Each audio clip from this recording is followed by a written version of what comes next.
মিষ্টি একটি ছোট্ট বানর সবসময় অস্থির আর তাড়াহুড়ো করে। একদিন সে বনের জ্ঞানী গুরুজি প্যাঁচার কাছে গেল।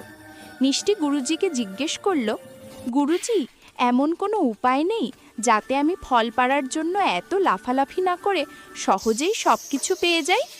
গুরুজি মৃদু হেসে বললেন, আছে মিষ্টি।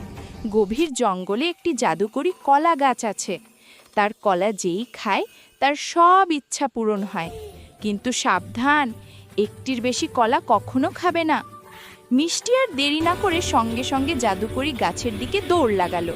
মিষ্টি জাদুকরি গাছটি খুঁজে পেল। গাছ ভর্তি সোনার মতো হলুদ কলা ঝুলছে।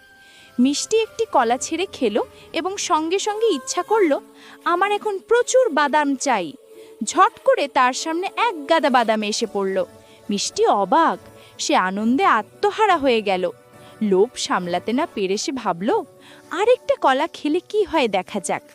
গুরুজির কথা ভুলে গিয়ে সে দ্বিতীয় কলাটি খেয়ে ফেলল আর সঙ্গে সঙ্গে ইচ্ছা করলো, আমার একটা সুপার ডুপার স্কুটার চাই।